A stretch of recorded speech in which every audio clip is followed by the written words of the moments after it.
So the tree farm has been working, and it is doing fantastic. I've already filled an entire chest working on the next chest, and I've spent very little time over here. I've actually been working on today's episode, like the plan for today. And if you missed it, I did talk with Beardy, and we talked about expanding the side of this mountain and bridging our bases together. But that's not the only thing I really want to do today. No. I want to set up an iron farm. Well, an iron farm that will also end up producing andesite and many other things. There is one problem. I don't have enough iron to make it. And while I could go mining, I think I might want to use someone else's iron farm and potentially do some purchases. I love how many new fancy things have just sort of shown up at spawn. Absolutely loving all of these builds. So there's andesite farm, but what I'm looking for, I believe Stam has some iron for sale. I just have to make my way all the way up top and... Ow. Okay, well that's... That's a great first introduction. Aha, here we go. 1 diamond for 1 stack. You know what? I have a few diamonds here, and I might actually buy quite a bit. So let's go shopping. I'm going to buy like 9 stacks. I think that's exactly what I want. It's going to take my diamonds, and I now have a box of iron. Oh, that's so good. And you know what? I am completely fine spending all of those diamonds because we're most likely going to be able to make them back, because not only is my iron farm going to produce iron, it's going to produce clay and many other things. And everybody is probably going to want to get their hands on clay and brick. Oh yes, I'm about to become an entrepreneur soon. Can't wait to have that bridge. It'll be nice. Now that I'm back with that juicy iron, I think it might be time to start carving out a pathway that is going to ultimately lead to where I am going to build this factory. And then also keeping in mind that, well, Beardy and I kind of want to build a bridge that spans the gap. So ultimately, the idea is going to be carrying along this edge right along through here, and then we're going to route around and make a circle right here. And then in the middle, I'm thinking a little bit of a pond, and then down the side here, I'll expand because this area is going to be broken down, and this is actually where I am going to house that iron factory. And then along the way, there is going to be room for plenty more activities that are going to be taking place, like many other farms, like possibly some crop farms, much like Beardy got set up over here. I do have one trick up my sleeve that might help with all of this land clearing stuff. And that is that I've snuck in a special item when I was working on the mod pack here, putting things together. I may have made a little bit of a mod. And that mod is the simple magnet mod. Yes, I definitely made something that works similar to other magnet mods without actually being a mod itself, because it utilizes the platform Cube.js, which by the way is a mod pack development tool. Very, very handy. But I did implement some cool things where you can shift right click to toggle the magnet on. And when you walk around, look at that. They get magneted to you, which makes for some really satisfying block clearing. With that, now you know what time it is. It's time to get that funky music started.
Well, that turned out to be a bit more clearing than I was originally anticipating. But you know what? Now I have a ton of space to be able to make, well, all of the machines that I really want to make. So yeah, about that iron farm, I've got a pretty good idea of how I'm going to lay this out. So yeah, disregard the fact that these lines exist. I don't think I'm going to use them in any capacity. These were just simply placed in here because of my drill contraption. But the goal is to essentially generate cobblestone and then pass that down a conveyor belt line. And then, so long as I'm doing that, we can do multiple things to it. We can crush it and we can wash it and do all kinds of stuff and produce a ton of different byproducts. But you know, before I get too carried away, I should definitely go back to spawn because I think we're going to be needing precision mechanisms. It's just going to make life so much easier if we can make, like, I don't know, mechanical arms and things like that. All of that is going to be very, very helpful. Plus, I also need to make another set of crushing wheels. And I think I know just the place to get this all done. The community workshop. Eggs has been working on this, and this place is looking fantastic. I mean, especially since this is here at spawn, like for everyone to use. So first thing, definitely get ourselves a crushing wheel set. He's even got a washing and automatic waxing setup. Now, I don't see a dedicated machine for precision mechanisms, but I mean, we could possibly use this for precision mechanisms. I only have enough materials here to possibly make 12, assuming that they don't fail. And I'm wondering, can I just put like the items in its hand and then run the set through initially? Ah, that does work. Okay. And that is the first set that gets ran in this operation. Then next would be the large cogwheel, in which I would just take all of these out and toss them into here to run through their next stage. And I've got to loop this over and over again, essentially, until we get through all, 15 stages. After taking that out, next is going to be iron. Yeah, this is very manual, but eventually we will have a much, much better way of doing this. Much, much better. This is going to work for now. Now, finally, it's on its last process, and all I have to do is throw that in, and let's see. How many successes are we going to get? We should have ended up with 12. It's an 80% fill, or 80% success rate. So, ouch. Okay, so we ended up losing 4 of them out of our total and ended up with a total of 8 as of right now. I definitely don't want to have to hand do that again. I want to have an actual system for this before I do that again. So I need to make these 8 last. And what exactly are we going to use precision mechanisms for? Well, rotational speed controller is a really good thing to use it on, but my personal favorite is the mechanical arm. Let's not forget down the road, factory gauges. Yes, they eat these things. Yeah, every time I walk on this, I still can't wait for this bridge to be made. Now that I'm back, let's talk about how we're going to generate cobblestone. And thankfully we have the mechanical generator. This is here to basically help us reduce lag in the server because we were generating a lot of cobble last season, and this right here is a pretty helpful tool. Now, it does cost quite a bit of stress to actually use it, but it can generate quite a bit of cobble, supplying multiple farms possibly off of this single block. And yeah, this is the only thing that it generates, cobblestone. So I'm back over in what I'm going to call the industrial park area, and I want to start setting things up. First of all, the mechanical generator. I need to figure out where I want this. and I think this is going to be fine. I'm going to power it from the back and possibly also start powering it from the belt side too. To make it work, we just need to tell it what it is going to be holding. In this case, it's going to be holding cobblestone. Now, it's at this point that I probably want to get power over here, and we might also want to sort of upgrade the power that we currently have. That means it's time to whip back out the minecart. And this guy has been getting a lot of action today with all of the clearing out of everything. But actually, this is perfectly sized because it does clear out just enough space for our water wheels. And if we can fit 64 water wheels in here, that'll be more than enough to keep us going for a while, producing about 32,000 SU. Be able to link the stress? Well, in case chain drives are going to be the way to go. For me to route the power, I am going to use chain conveyors, and I'm just going to lay this down, and for each one of these I use, it's going to cost me 256 SU.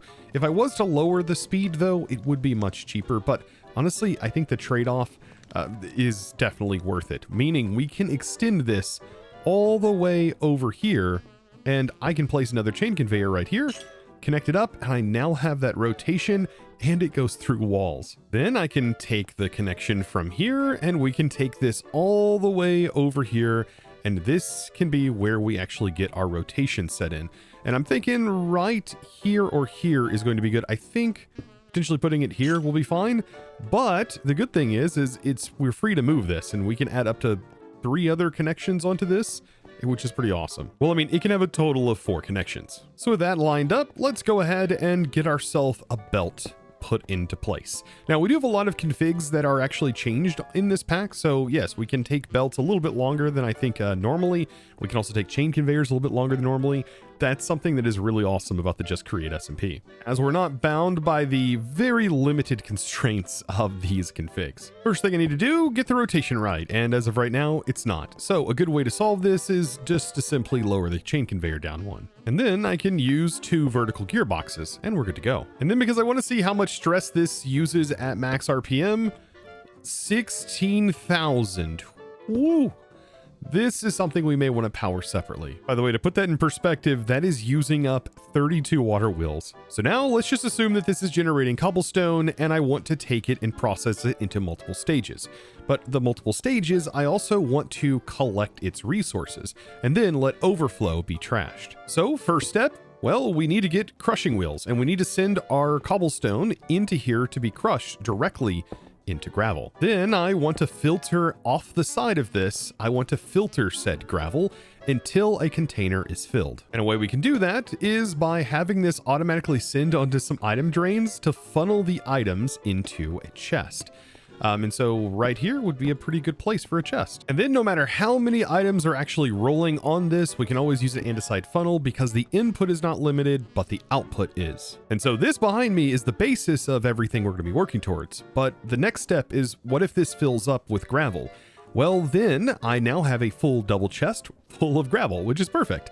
But I now want to process said gravel. And so the next one is technically going to split our gravel. So once this does fill up, which it inevitably will, and I do use a lot of gravel, I want this to then go onto a separate processing line where, well, we also want to take gravel out, but we want to filter this in 2 different places. We want to filter it here and also on the other side. So same on this, we are going to filter here and here. But to be able to make sure that this one goes first, we're going to change its priority mode. So by default, it's set to split, but what we really want is prefer nearest. And the way create works is when it goes in through a brass funnel, it is going to look basically to the left or right because that is the first that it can technically send to, with this being the farthest away from its initial entry point. So with this set to prefer nearest, it's going to go into this chest, and then it's going to carry on down the line if this ends up backing up. This, on the other hand, is going to work a whole lot differently because we want this to just stay on its regular split mode. But we've got to process the things that go in here. And when I say process, I mean wash the gravel. To do this processing, I have a plan. So I want to use leaves directly underneath a depot. So that way, if this does end up backing up and we don't have anywhere for things to go, it will stop this process, which I kind of want to happen. And anytime that anything ends up on here, it should be basically a full process worth, whether that's like a full stack worth of gravel. And so, yeah, it is going to take a little bit more time to produce iron, but it does allow everything else to also be running, because while this is producing, other things are going to be sent down the assembly line, which is going to be nice. Now, to help save on stress, remember that we can actually power this with just a single water wheel. It takes like literally nothing to power this thing. So I'm going to place this in waterlog so we don't have to worry about that there. And then, yeah, it should be able to blow onto the depot, washing the things that are on it. So throw down some water and we can see that that is now happening there, and beautiful. So the only thing I have to do now is basically set my filters. And you know what? Instead of splitting mode like I was meaning earlier, how about we also set this one to prefer nearest? That way it will make sure to send the gravel into here to then be processed, which you can see that that process is happening now. So after it's done its conversion, how are we going to get the items from here into this chest? Well, how about instead of just one chest, well, we send to multiple chests. What we can do is place down some brass funnels that are sending into a chest and then filter. And we can say, for example, I want iron nuggets going here, and I want all the flint to go in this container. Then the true power is going to be shown. We need to set this as a take items by utilizing our mechanical arm, and then we will set these as outputs. And because they're filtered, it will obey those filters. It is a fantastic tool, and I'm going to place that right on top of here. And powering this off of a belt is incredibly easy. We just use a vertical gearbox, a shaft, and there we go. We hit that with a cog, and that bad boy's spinning. All we have left to do is essentially process the rest of the gravel and turn it into sand, clay, and yes, more flint. So yet again, we'll drop in another set of crushing wheels. And then I want to leave myself a 2-block gap, because ultimately this container is what's going to house all of the flint. So we need to move flint from here and collect it over onto this side. And with the help of the tunnels, everything else should be filterable. So I'll say, hey, make sure flint goes into this container, and then also set this to prefer nearest. Then make sure sand goes here and also set to prefer nearest. And then finally, clay, my beloved, right here, also set to prefer nearest. And then if all else fails and everything is completely backed up, this is where the lava comes into play. And that has got to be one of the hottest looking chairs I've ever seen. Okay, so let's test this. This is going to use 16,000 SU.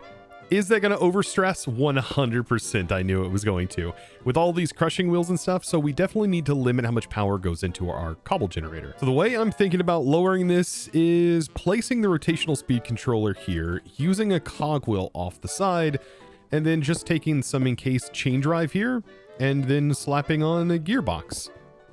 Perfect. So now we can kind of play around with until we hit a certain SU level. So yeah, let's give it 64. How much is that consuming? 4,000. That's not bad. So let's see if this is going to be enough. As soon as I power this and put this on here, that should immediately start dumping the cobblestone. And is it going to be enough? I think that is potentially going to be enough. All right, so I'm watching, and yes, gravel should be building up in here just like we want. And then I just kind of have to wait for everything else to fall in line. Now, something that I do want to keep in mind is the voiding of flint. Flint will inevitably build up, and I do want to make sure that we get rid of it. But actually, you know what? The more I think about this, the more we're just going to have 2 containers, because flint should just go on down the line regardless. Oh, that's actually not true, right? Because if the flint backs up inside of this chest, that means that our iron will no longer function. So we do want to make sure that this chest does stay clear of it. And for right now, I'm just going to use a very dirty and cheap way, and that is just to take the items with a funnel and just drop them in. Now, this is going to carry, I believe this might go first, we'll have to kind of see. But if we drop them into a cauldron that just has lava in it, well, it will void the items that are getting dropped in here. The only thing we should have to worry about is flint that is getting dropped in here. So there's our void problem solved. And now I just kind of have to wait until some more resources start building up. This is really just a let it roll kind of farm. After letting this generate a little bit of resources, things are looking really good. We have tons of sand, we have flint building up. We also have a bunch of iron and tons of gravel now, but I do want to start actually processing said iron nuggets and turning them into iron ingots. My plan for doing this, simple. We're going to use encased chain drives, and we're going to get this linked all the way up top, much like that. perfect. So now we have a mechanical press, and a mechanical press can compact things. The hard part is getting the items from here into here, but this can actually be done with item drains, believe it or not, because they can go under containers.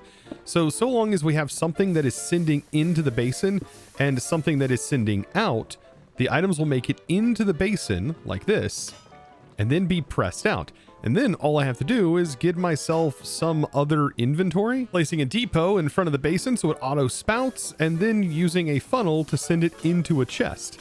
And by doing this, I now have myself an iron automatic generator. And I can even put a recipe in here just to make sure nothing else ever gets dropped in here and gets changed. And then I want to label all of these with placards. And I think this is going to be the best way to sort of identify what's in each of these chests by placing the respective item in front of each of them, like that. And this right here is one heck of a respectable early farm. Well, early as in like the first farm I set up. Now I'll let this generate a bit more. I was working on the terrain and I got quite a bit of this done and even started to lay out somewhat of a factory floor. This still may change in the future. A couple of things that I would like to do to this farm outside of extending and adding another chest for clay, which I definitely did because I am going to want a lot of clay. I do want to make this a bit safer, and the best way to make the crushing wheels safe so you don't fall in is to just simply put metal girders directly on top. Then you don't have to worry about yourself or anything else going inside of here that you don't necessarily want.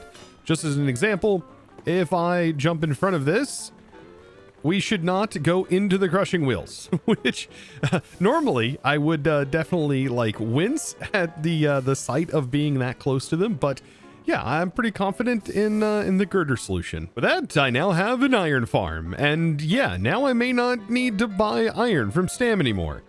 Well, I probably will have to, but I won't have to buy it as often. To be fair, selling those things only work early game, because eventually everyone will have theirself an iron farm, and then the real thing that people don't want to do is craft. Ah yes, as we found out last season. And so as much auto crafting as you can get out of the way for all of the things that people really want, well, then the more money you can make. And I think this area is going to be perfect for setting up several automations such as the andesite age. I think a lot of things, for example, automatic casings and many stuff like that, is going to be doable all within this little area, I think. Or at least most of the important things. I was thinking I could expand upon this to make iron generation even faster, and to do that, some depots on the top, and then we will just expand, and our mechanical arm can actually pull from multiple inputs, which is kind of nice. And the way we're going to get those items in, well, is just by adding more tunnels. So yes, this is going to send gravel out. And if we set the filter yet again to prefer nearest, then it's going to send to here first, send to here, then send to here, and then any residual is going to make it into the crushing wheel. And then down here, it's as easy as adding chain conveyors. Just take our trusty mechanical arm, and then yes, we will set these all as inputs, and then make sure to set these two as outputs, and then just set it back down. Chosen, get fired upon. Good luck. You're invading Birdstone's territory. Good luck. Shoot me if you I can. clipped you. I saw it. It was laggy. Nope. Yeah, your iron farm. Your iron farm is causing lag issues. By the way, I did add a bridge, even though we're building an actual bridge. Okay, fair enough. You can easily pop over here now. I don't care about the spoilers. We can just hop on across. I didn't even know you were living over here. I thought you were over this way. Nope, I was living in an RV out in the field. Oh, okay. I thought RV's I thought you were to the north. No, I'm in this way. Oh, okay. Oh yeah. Gonna hop on here. Yep. This was a mountain today. It's gone now. Oh, did you mine it out? Ow. No. Yeah. The potatoes that are cooked set you on fire. It's the worst. Don't shoot people with golden carrots. Oh, I will. Thank you. Did they give you night vision, right? That deals you. Yeah. Yeah. Straight to the grave. This is complicated, and I don't know what's happening. It's an iron farm that's turning into gravel, melting down things. You're burning flint. I respect that. No, that's not. No. Bro, I'm trying to leave. Stop. Trying to undo it. I'll get one day. Oh, that is right. It's stopping it from working. That's great. Well, I'll catch you later. Thanks for hanging out. Bye. Hey, Chosen, are you here? Yep, I'm upstairs. I want to have a lot of dirt. I will need like stacks of dirt, and you mentioned it before that you want to make a dirt farm, or you actually made a dirt farm in last season, and I was just checking if I can get some of those stacks. Ooh, yeah, the dirt I don't have at the moment. Oh, okay. Well, that's not a big issue. I mean, it's gonna take a hot minute. It's a very fancy contraption. Actually, it wouldn't be too hard to set up. Are you doing it with the minecart contraption and the plow? Yes, you do it with a plow. Yeah. The hard part is like creating the loop. I do have some dirt if you want to exchange some for some andesite. If you want to do some bartering, I got like a whole chest of dirt. Oh, that would be nice. I don't have andesite on me right now, but I can bring some. You can just come swap it here. We can head over here. I'll show you where it's at, and then you just like exchange. I don't know what's a good running rate for andesite to dirt conversion. Well, that's all this hand farmed dirt. Oh wow. I think for one chest I can do 2 stacks. 4 stacks. All right, let's meet it halfway on 3 stacks. I can just make it like 2 stacks right now. Yeah, but it's free 3 stacks. Andesite doesn't grow on trees. It does though. It does grow on trees. Okay, well, in your case, it does grow on trees. But four stacks, so you can have the whole chest. Okay. That's all I got. Okay. I'm gonna bring it to you. I'm here. I'm back. Perfect. Okay, so 4 stacks. No, you mentioned 3 stacks, right? 4 stacks. And then here's some bonus bricks for decoration. Oh, thank you so much. Oh, it's right here. Perfect. Take care, Chosen. It was a pleasure. See you later. Yep. I'll go back in my hidey hole. Bye-bye. My roost. Bye.